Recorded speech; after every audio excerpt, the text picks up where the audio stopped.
Thiruvithamkoor Devaswom president സ്ഥാനമൊഴിഞ്ഞ PS പ്രശാന്തിനെ ചുറ്റിപ്പറ്റിയുള്ള രാഷ്ട്രീയ സംഭവ വികാസങ്ങളാണ് അല്ലെങ്കിൽ രാഷ്ട്രീയവും നിയമപരവുമായ സംഭവ വികാസങ്ങളാണ് ഇവിടെ പ്രധാനമായും ഇന്ന് ചർച്ചയാകുന്നത്.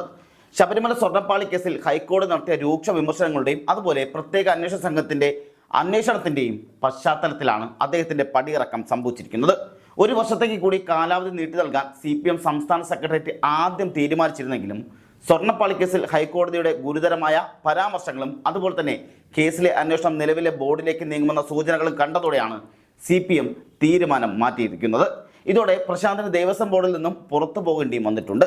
ആഗോള അയ്യപ്പ സംഗമം നടത്താൻ പോയതാണ് വിനയായത് എന്നാണ് പ്രശാന്ത് അനുകൂലികളെല്ലാം പറഞ്ഞു വെക്കുന്നത്. ഇതിനൊപ്പം മുഷ്ടി ചുരുട്ടി ശരണം വിളിക്കുകയും ചെയ്യുകയും ചെയ്തു. അതൊന്നും കൂടാതെ അതിനൊപ്പം തന്നെ ഹൈക്കോടതിയെ മുനവച്ച വാക്കുകൾ കൊണ്ട് വിമർശിക്കുകയും ചെയ്തിട്ടുണ്ട്. അങ്ങനെ എല്ലാം ഈ സംഭവങ്ങളെല്ലാം പ്രതികൂലമായി ബാധിക്കുകയും ചെയ്തു. ഹൈക്കോടതിയിൽ നിന്നും പ്രശാന്തിന്റെ ഭരണസമിതിക്കും രൂക്ഷ വിമർശനം കേൾക്കേണ്ടി വന്നിട്ടുമുണ്ട്. ഈ സാഹചര്യത്തിൽ പ്രശാന്തിനെയും SIT അന്വേഷണവുമുണ്ട്. അതായത് പ്രശാന്തിനെതിരെയും SITയുടെ അന്വേഷണം നടന്നു വരികയാണ്. പ്രശാന്തും അറസ്റ്റിലാകാനുള്ള സാധ്യതകൾ തള്ളിക്കളയാൻ കഴിയില്ല. NSS അതായത് നായർ സർവീസ് സൊസൈറ്റിയെ സർക്കാരുമായി അടുപ്പിക്കുന്ന പാലമായാണ് അല്ലെങ്കിൽ പാലമായി മാറാനായിരുന്നു പ്രശാന്ത് ആഗ്രഹിച്ചിരുന്നത്. പെരുന്ന കരയോഗം വൈസ് പ്രസിഡന്റുമാരായ മുരാരി ബാബുവിനെ ശബരിമല എക്സിക്യൂട്ടീവ് ഓഫീസറാക്കിയത് ഇതിനു വേണ്ടിയായിരുന്നു. അതുപോലെ തന്നെ NSS general secretary G Sukumaran നായരുമായി നേരിട്ട് ബന്ധമുള്ള മുരാരി ബാബുവിലൂടെ ഓപ്പറേഷൻ വിജയിപ്പിക്കുകയും ചെയ്തിരുന്നു. ആഗോള അയ്യപ്പ സംഗമത്തിന് NSS പിന്തുണയും നൽകുകയും ചെയ്തു. ഇതിനിടെ ഉണ്ടായ വിവാദവും അതുപോലെ കേസുമെല്ലാമാണ് സ്വർണ്ണപ്പാളി കേസിനെ ശ്രദ്ധേയമാക്കുന്നത്. അതുകൊണ്ട് തന്നെ ഇതെല്ലാം സംഭവിച്ചതെന്ന് പ്രശാന്ത് അനുകൂലികളും തിരിച്ചറിയുന്നുമുണ്ട്. K ജയകുമാർ ദേവസ്വം ബോർഡ് പ്രസിഡന്റായി വരുന്നതിൽ അഭിമാനമേ ഉള്ളൂ എന്നാണ് PS പ്രശാന്ത് പറഞ്ഞിരിക്കുന്നത്. പുതിയ ദേവസ്വം പ്രസിഡന്റ് നിയമനം തനിക്ക് അഭിമാനം പകരുന്നതെന്ന് പറഞ്ഞ അദ്ദേഹം ഈ ഭരണസമിതി പ്രവർത്തിച്ചത് സുതാര്യമായാണെന്ന് ചൂണ്ടിക്കാട്ടുകയും ചെയ്തിട്ടുണ്ട്.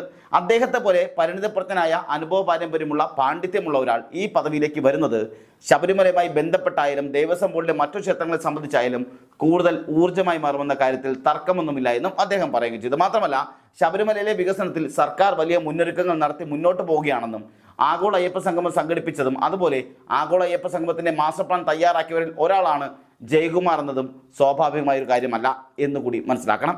സ്വാഭാവികമായും അദ്ദേഹത്തെ പോലൊരാൾ ശബരിമലയുടെ തലപ്പത്തേക്ക് വരുമ്പോൾ അതിലൂടെ വലിയൊരു കാഴ്ചപ്പാടാണ് സർക്കാർ കൊണ്ടുവന്നിരിക്കുന്നത്. മാസ്റ്റർ പ്ലാനിന് കൂടുതൽ ഊർജ്ജം പകരുവാനും മാസ്റ്റർ പ്ലാനുമായി ബന്ധപ്പെട്ട കൂടുതൽ ചർച്ചകൾ നടക്കാനും കൂടുതൽ വികസനങ്ങൾ നടത്താനും ഇത് സഹായകരമാകുമെന്ന കാര്യത്തിൽ യാതൊരു തർക്കവുമില്ലെന്നാണ് പ്രശാന്ത് പറയുന്നത്. പദവിയിൽ നിന്ന് നീക്കിയതിന് വിഷമമില്ല എന്നാണ് പ്രശാന്ത് ആവർത്തിച്ച് പറയുന്നത്. വിഷമം എന്തിനാണ്? 2 വർഷം കാലാവധി പൂർത്തിയാക്കിയിട്ടല്ലേ ഇറങ്ങുന്നത്? എന്തിനാണ് വിഷമം എന്നാണ് അദ്ദേഹം വീണ്ടും ആവർത്തിച്ച് ചോദിച്ചിരിക്കുന്നത്. ദേവസ്വം ബോർഡ് പ്രസിഡന്റിന്റെ കാലാവധി 2 വർഷമാണ്. അത് നീട്ടി നൽകാൻ തീരുമാനിച്ചിരുന്നില്ല. നീട്ടി നൽകാൻ തീരുമാനിച്ചെന്ന വാർത്തകൾ തെറ്റാണ്. തൻ്റെ ഭാവം അല്ലെങ്കിൽ തൻ്റെ മാറ്റം സ്വാഭാവികമെന്നും PS പ്രശാന്ത് പറയുകയും ചെയ്തിട്ടുണ്ട്. സംതൃപ്തിയോടെയാണ് പടിയിറങ്ങുന്നതെന്നും പ്രശാന്ത് പറഞ്ഞിട്ടുണ്ട്. കാലാവധി നീട്ടുമെന്ന് പ്രചരിപ്പിച്ചത് മാധ്യമങ്ങളാണെന്നും അത്തരം വാർത്തകൾ തന്നിൽ അർപ്പിച്ച വിശ്വാസമായിട്ടാണ് കാണുന്നതെന്നും അദ്ദേഹം പറയുകയും ചെയ്തിട്ടുണ്ട്. എന്നാൽ ഇനി പ്രശാന്തിന് എന്ത് എന്നതാണ് ഉയർന്നു വരുന്ന പ്രധാനപ്പെട്ട ചോദ്യങ്ങളെല്ലാം. ശബരിമല സ്വർണ്ണക്കൊള്ള കേസിൽ തിരുവിതാംകൂർ ദേവസ്വം ബോർഡിനെ രൂക്ഷമായി വിമർശിച്ച ഹൈക്കോടതി ദേവസ്വം മാനുവലിന്റെയും ഹൈക്കോടതി ഉത്തരവിന്റെയും നഗ്നമായ ലംഘനം ശബരിമലയിൽ തിരുവിതാംകൂർ ദേവസ്വം പ്രസിഡന്റിന്റെ അല്ലെങ്കിൽ ദേവസ്വം ബോർഡിന്റെ നേതൃത്വത്തിൽ നടന്നുവെന്ന് നിരീക്ഷിച്ചിരിക്കുകയും ചെയ്തിട്ടുണ്ട്. ഇത് പ്രശാന്തിന് വലിയ തിരിച്ചടിയാണെന്നതാണ് വസ്തുതയമായ കാര്യം. ആരെല്ലാം സ്വർണ്ണക്കൊള്ളയുടെ ഭാഗമായോ അവരിലേക്കെല്ലാം അന്വേഷണം എത്തണമെന്നും ഹൈക്കോടതി പറഞ്ഞിട്ടുമുണ്ട്. 2018 മുതലുള്ള ഇടപാടുകൾ അന്വേഷിക്കണമെന്നും ദേവസ്വന്റെ അല്ലെങ്കിൽ ദേവന്റെ സ്വത്ത് സംരക്ഷിക്കുകയാണ് ദേവസ്വം ബോർഡിന്റെ ലക്ഷ്യമെന്നും ദേവസ്വം ബോർഡ് ഉദ്യോഗസ്ഥർ അഴിമതി നിരോധന നിയമത്തിന്റെ പരിധിയിൽ വരുമോ എന്ന് പരിശോധിക്കണമെന്നും SITയോട് ഹൈക്കോടതി ആവശ്യപ്പെട്ടിട്ടുമുണ്ട്. ദേവസ്വം ബോർഡ് രേഖകൾ കൃത്യമല്ലാത്തതും ഗുരുതരമെന്ന് ചൂണ്ടിക്കാട്ടിയ ഹൈക്കോടതി ദേവസ്വം മിനിറ്റ്സിൽ ക്രമക്കേടുണ്ടെന്നും വ്യക്തമാക്കിയിട്ടുണ്ട്. 2025 സ്വർണ്ണപ്പാളി കൈമാറിയത് മിനിറ്റ്സിലില്ല. പോറ്റിക്ക് ഉദ്യോഗസ്ഥർ അമിത സ്വാതന്ത്ര്യം നൽകിയെന്നും കോടതി ചൂണ്ടിക്കാട്ടുകയും ചെയ്തിട്ടുണ്ട്. അഴിമതി ഉണ്ടോ എന്ന് SIT പരിശോധിക്കണം. എന്തുമാത്രം സ്വർണം നഷ്ടപ്പെട്ടുവെന്ന് കൃത്യമായി കണ്ടെത്തേണ്ടതുണ്ട്. ഇതിനായി വിവിധ ഇടങ്ങളിൽ നിന്നും സ്വർണ്ണ സാമ്പിൾ ശേഖരിക്കാമെന്നാണ് ഹൈക്കോടതിയുടെ പരാമർശം. ഇത് പ്രശാന്തിന്റെ പ്രതീക്ഷകൾക്കേറ്റ ഏറ്റവും വലിയ തിരിച്ചടി കൂടിയാണ്. ശ്രീകോവിലിൽ പുതിയ വാതിൽ വെച്ചതിലും അന്വേഷണം നടത്താൻ SITക്ക് കോടതി നിർദ്ദേശം നൽകിയിരുന്നു. ഈ ശ്രീകോവിലിൽ പുതിയ വാതിൽ വെച്ചതിലും പോറ്റിയെ മുൻനിർത്തി വൻ തട്ടിപ്പ് നടന്നതായി സംശയിക്കുന്നുമുണ്ട്. ചെന്നൈയിൽ എന്താണ് നടന്നതെന്ന് കൃത്യമായി അറിയണം. പോറ്റിക്ക് ഉദ്യോഗസ്ഥർ അമിത സ്വാതന്ത്ര്യം നൽകുകയും ചെയ്തിട്ടുണ്ട്. പോറ്റി നടത്തിയ പല ഇടപാടുകളും ദേവസ്വം ഉദ്യോഗസ്ഥർ ഒത്താശ ചെയ്തുവെന്നും പറഞ്ഞ കോടതി ദേവസ്വം ബോർഡിനെതിരെ ആഞ്ഞടിക്കുകയും ചെയ്തിട്ടുണ്ട്.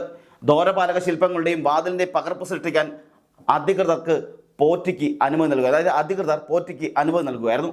ഇത് നിയമവിരുദ്ധമായ അഴിമതിയാണെന്നും അല്ലെങ്കിൽ നിയമവിരുദ്ധമായ അനുമതിയാണെന്നും കോടതി പറഞ്ഞിട്ടുമുണ്ട്.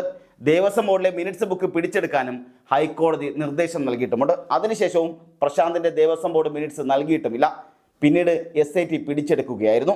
ശബരിമലയിൽ 2024 സ്വർണ്ണപ്പാളികൾ കേടുവന്നതിലും ഹൈക്കോടതിക്ക് സംശയമുണ്ട്. 2019 തട്ടിപ്പിന്റെ ബാക്കിയാണോ 2025 ശ്രമമെന്ന് അന്വേഷിക്കണമെന്ന് ഹൈക്കോടതിയുടെ ഇടക്കാല ഉത്തരവിലും പറയുന്നുണ്ട്.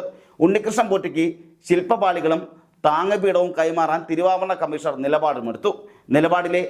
നിലവിലെ ദേവസ്വം ബോർഡ് പ്രസിഡന്റ് ഇതിനായി നിർദ്ദേശം നൽകിയതായി തിരുവാഭരണ കമ്മീഷണറുടെ പരാമർശവുമുണ്ട്. സ്വർണ്ണക്കൊള്ളയുടെ ഉത്തരവാദിത്തത്തിൽ നിന്നും ബോർഡ് നേതൃത്വത്തിന് ഒഴിഞ്ഞുമാറാനാവില്ലെന്നും കോടതി ശക്തമായി തന്നെ നിരീക്ഷിച്ചിട്ടുമുണ്ട്. സ്വർണ്ണക്കൊള്ളയിൽ തിരുവിതാംകൂർ ദേവസ്വം ബോർഡ് പ്രസിഡന്റിന്റെയും ദേവസ്വം കമ്മീഷണറുടെയും നടപടികൾ സംശയകരമാണെന്നും ഹൈക്കോടതി ചൂണ്ടിക്കാട്ടുകയും ചെയ്തിട്ടുണ്ട്. സ്പോൺസർ ഉണ്ണികൃഷ്ണൻ പോറ്റിക്ക് അനുകൂലമായി 2019 ബോർഡ് പ്രസിഡന്റ് നിലപാടെടുത്തത് നിസ്സാരമായി കാണാനാവില്ല എന്നാണ് ഹൈക്കോടതി ദേവസ്വം ബെഞ്ച് വ്യക്തമാക്കിയിരിക്കുന്നത്. ഈ നിരീക്ഷണങ്ങൾ പ്രശാന്തിനും എതിരാണ്. 40 കൊല്ലം വാറന്റി ഉണ്ടെന്ന് പറഞ്ഞിട്ടും 2024 ഗോൾഡ് പ്ലേറ്റിംഗിൽ പ്രശ്നമുണ്ടെന്ന് കണ്ടെത്തിയിരുന്നു. അതുകൊണ്ട് തന്നെ 2019 ക്രമക്കേട് മറച്ചുവെക്കുന്നതിന്റെ ഭാഗമായിട്ടായിരിക്കാം 2025 ഇതേ ശില്പങ്ങൾ രഹസ്യമായി ഉണ്ണികൃഷ്ണൻ പോറ്റിയെ ഏൽപ്പിക്കാൻ ദേവസ്വം ബോർഡ് അധികൃതർ തീരുമാനിച്ചതിന് പിന്നിലെന്നും സംശയിക്കുന്നുണ്ട്. നടപടിക്രമങ്ങൾ പരിശോധിക്കുമ്പോൾ ഇതിനുള്ള ചെറിയ സാധ്യതകൾ കാണാമെന്നാണ് ഹൈക്കോടതി അഭിപ്രായപ്പെട്ടിരിക്കുന്നത്. 2025 ദ്വാരപാലക ശില്പങ്ങളിൽ സ്വർണം പൂശുന്നതിൽ സ്മാർട്ട് ക്രിയേഷൻസിന് വൈദഗ്ധ്യമില്ലെന്നും അതിനാൽ പരമ്പരാഗത രീതിയിൽ ചെയ്യാമെന്ന് നിലപാടെടുത്ത ദേവസ്വം കമ്മീഷണർ 8 ദിവസത്തിന് ശേഷം നിലപാട് മാറ്റിയ കാര്യവും കോടതി രേഖപ്പെടുത്തിയിട്ടുണ്ട്. സ്വർണം പൂശുന്ന ജോലികൾ വേഗത്തിലാക്കണമെന്ന ദേവസ്വം ബോർഡ് പ്രസിഡന്റ് നിർദ്ദേശം ചൂണ്ടിക്കാട്ടി പിന്നീട് ദേവസ്വം കമ്മീഷണർ കത്ത് നൽകുകയും ചെയ്തിട്ടുമുണ്ട്. തുടർന്ന് ദ്വാരപാലക ശില്പങ്ങൾ താങ്ങുപീഠവും പോറ്റിയെ ഏൽപ്പിക്കുകയും ചെയ്തു. സ്ട്രോങ് റൂമിൽ സൂക്ഷിച്ചിരുന്ന മറ്റൊരു കൂട്ടം ദ്വാരപാലക ശില്പങ്ങൾ വിട്ടു നൽകിയാൽ അതിലെ സ്വർണം ഉപയോഗിക്കുന്നത് അല്ലെങ്കിൽ അതുവഴി ചെലവ് കുറയ്ക്കാമെന്നും 2024 സെപ്റ്റംബറിൽ ബോർഡിനെ അറിയിച്ചിട്ടുമുണ്ട്. ഇക്കാര്യങ്ങൾ സംശയമൊന്നുമില്ലാതെ തന്നെ വെളിപ്പെടുത്തുന്നതിൽ 2018 സ്വർണ്ണ തട്ടിപ്പ് മറച്ചു വയ്ക്കാനായി സ്വർണ്ണപ്പാണികൾ ഉണ്ണികൃഷ്ണൻ പോറ്റിയെ രഹസ്യമായി ഏൽപ്പിക്കാൻ ദേവസ്വം അധികൃതർ ശ്രമിച്ചു എന്ന് തന്നെയാണ് അറിയപ്പെടുന്നത് പറയുന്നത്. കോടതി ഉത്തരവ് ഉണ്ടായിട്ടും സ്പെഷ്യൽ കമ്മീഷനിൽ നിന്നും ഉത്തരവ് തേടാത്തത് എന്തുകൊണ്ട് എന്ന് ഇത് വിശദീകരിക്കുന്നുണ്ട്. ഇതും പ്രശാന്തിന് കനത്ത വെല്ലുവിളിയായി മാറുകയും ചെയ്യും. ശബരിമല സ്വർണ്ണപ്പാളി കേസിൽ മുൻ Devaswom board president PS പ്രശാന്തിനെതിരെയും SIT അന്വേഷണം ഇപ്പോൾ പുരോഗമിച്ചിരിക്കുകയാണ്. 2025 സെപ്റ്റംബർ 3 ബോർഡ് തീരുമാനവും പിഴവും അശ്രദ്ധയുമാണെന്ന് വിലയിരുത്തപ്പെട്ടിരുന്നു. 2019 സ്വർണ്ണ നഷ്ടം പരിശോധിക്കാതെയാണ് പോറ്റിക്ക് വീണ്ടും പാളികൾ നൽകാൻ തീരുമാനമെടുത്തതെന്നും പോറ്റിക്ക് ശില്പപാളികളും താങ്ങുപീഠവും കൈമാറാൻ പ്രശാന്ത് നിർദ്ദേശം നൽകിയിരുന്നുവെന്നും റിപ്പോർട്ടുകളിലുണ്ട്. എന്നാൽ സ്വർണ്ണക്കൊള്ളയുമായി ബന്ധപ്പെട്ട നിലവിലെ ബോർഡിനെ സംശയനിലയിലാക്കേണ്ട ആവശ്യമില്ല എന്നാണ് പ്രശാന്ത് പ്രതികരിച്ചത്. ഒരു തരി പൊന്നുപോലും കട്ടുകൊണ്ടുപോകാൻ കൂട്ടുനിന്നിട്ടില്ല. അങ്ങനെ തെളിയിച്ചാൽ രാജിവെക്കാം. 1998 മുതൽ എല്ലാ ഇടപാടുകളും അന്വേഷിക്കണമെന്നും അദ്ദേഹം പറയുകയും ചെയ്തു. ഉണ്ണികൃഷ്ണൻ പോറ്റിക്ക് സ്വർണ്ണപ്പാളികൾ കൈമാറരുത് എന്നത് തന്നെയാണ് തൻ്റെ നിർദ്ദേശമായിരുന്നെന്നും എന്നാൽ 2025 പാളികൾ കൊണ്ടുപോയതിൻ്റെ ഉത്തരവാദിത്തം ബോർഡിനാണെന്നും പ്രശാന്ത് വ്യക്തമാക്കുകയും ചെയ്തിട്ടുണ്ട്. ബോർഡ് എല്ലാ മാനദണ്ഡങ്ങളും പാലിച്ചാണ് കാര്യങ്ങൾ ചെയ്തതെന്നും എല്ലാ ദുരൂഹതകൾക്കും അവസാനം കാണണമെന്നാണ് ബോർഡിന്റെ നിലപാടെന്നും അദ്ദേഹം കൂട്ടിച്ചേർക്കുകയും ചെയ്തിട്ടുണ്ട്.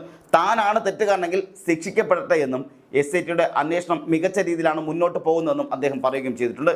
അന്വേഷണത്തിൽ ഉന്നതർ ആരെങ്കിലും ഉണ്ടായിട്ടുണ്ടെങ്കിൽ കണ്ടെത്തുമെന്നും ഭഗവാന്റെ ഒരു തരി പൊന്നുപോലും നഷ്ടപ്പെടാൻ പാടില്ലെന്ന നിലപാടാണ് ബോർഡിനുള്ളതെന്നുമാണ് പ്രശാന്ത് മാധ്യമങ്ങളോട് പ്രതികരിച്ചത്. കേസിൽ മുഖ്യപ്രതികളായ ഉണ്ണികൃഷ്ണൻ പോറ്റിയും മുൻ അഡ്മിനിസ്ട്രേറ്റീവ് ഓഫീസറായിരുന്ന മുരാരി ബാബുവും നിലവിൽ SITയുടെ കസ്റ്റഡിയിലാണ്. ഇവരെ കോടതി റിമാൻഡ് ചെയ്തിരുന്നു. 2019 ബോർഡിന്റെ വീഴ്ചയാണ് സ്വർണ്ണ നഷ്ടത്തിന് കാരണമായതെന്നും ആ ബോർഡ് ഭരണസമിതി കേസിൽ 8ാം പ്രതിയായി എന്നും ദേവസ്വം വിജിലൻസ് റിപ്പോർട്ടിലുമുണ്ട്. PS പ്രശാന്തിന്റെ കാലാവധി അവസാനിച്ചതിനെ തുടർന്ന് മുൻ ചീഫ് സെക്രട്ടറിയായ K ജയകുമാറിനെ തിരുവിതാംകൂർ ദേവസ്വം ബോർഡ് പ്രസിഡന്റായി നിയമിക്കുകയും ചെയ്തിട്ടുണ്ട്. നവംബർ 14 മുതൽ ഇത് പ്രാബല്യത്തിൽ വരുന്ന ഉത്തരവാണ്. ഇത് പ്രകാരം 2 വർഷത്തേക്കാണ് നിയമനമുണ്ടാകുന്നത്. ദീർഘകാലം ശബരിമല ഹൈപ്പവർ കമ്മിറ്റി ചെയർമാനായും ശബരിമല സ്പെഷ്യൽ കമ്മീഷണറായും പ്രവർത്തിച്ചിട്ടുള്ള ജയകുമാർ ശബരിമല മാസ്റ്റർ പ്ലാനിന് പിന്നിലെ പ്രധാന വ്യക്തി കൂടിയാണ്. മുൻ മന്ത്രിയും CPI നേതാവുമായ K രാജുവിനെ ദേവസ്വം ബോർഡ് അംഗമായും നിയമിച്ചിട്ടുണ്ട്. K ജയകുമാർ നവംബർ 14 തിരുവനന്തപുരത്ത് നടന്ന ചടങ്ങിൽ ദേവസ്വം ബോർഡ് പ്രസിഡന്റായി ചുമതലയെടുക്കുകയും ചെയ്യും. സത്യപ്രതിജ്ഞയ്ക്ക് ശേഷം നടന്ന ആദ്യ ബോർഡ് യോഗത്തിൽ ശബരിമലയിലെ ഒരുക്കങ്ങൾ, സ്വർണ്ണപ്പാളി വധം എന്നിവയായിരിക്കും പ്രധാന ചർച്ചാ വിഷയങ്ങളായി മാറുന്നതും. തൻ്റെ മുൻഗണന ശബരിമലയിലെ വികസന പ്രവർത്തനങ്ങൾ പൂർത്തിയാക്കുന്നതിനും മാസ്റ്റർ പ്ലാൻ നടപ്പിലാക്കുന്നതിനുമായിരിക്കുമെന്ന് ജയകുമാർ വ്യക്തമാക്കിയിട്ടുണ്ട്. എല്ലാ വിവാദങ്ങൾക്കും അറുതി വരുത്തി സുതാര്യമായ ഭരണമാണ് ലക്ഷ്യമിടുന്നതെന്നും അദ്ദേഹം പറയുകയും ചെയ്തിട്ടുണ്ട്. ശബരിമല തീർത്ഥാടനത്തിന് ദിവസങ്ങൾ മാത്രം ബാക്കി നിൽക്കെ സുരക്ഷ, അടിസ്ഥാന സൗകര്യ വികസനം എന്നിവയിൽ പ്രത്യേക ശ്രദ്ധ കേന്ദ്രീകരിക്കുമെന്നും അദ്ദേഹം കൂട്ടിച്ചേർത്തിട്ടുമുണ്ട്. സ്വർണ്ണപ്പാളി കേസിൽ നിയമപരമായി എല്ലാ നടപടികളുമായും സഹകരിക്കുമെന്നും കോടതിയുടെ നിർദ്ദേശങ്ങൾ പൂർണ്ണമായി പാലിക്കുമെന്നും അദ്ദേഹം വ്യക്തമാക്കിയിട്ടുമുണ്ട്.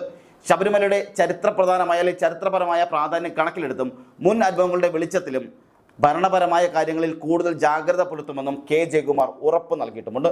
മുൻ പ്രസിഡന്റ് പ്രശാന്ത് ഉന്നയിച്ചതുപോലെ ജയകുമാറിന്റെ പരിചയസമ്പത്ത് ശബരിമലയുടെ ഭരണരംഗത്ത് ഒരു പുതിയ കാഴ്ചപ്പാടിന് വഴിയൊരുക്കുമെന്ന് തന്നെയാണ് പൊതുവെയുള്ള വിലയിരുത്തലും വരുന്നത്.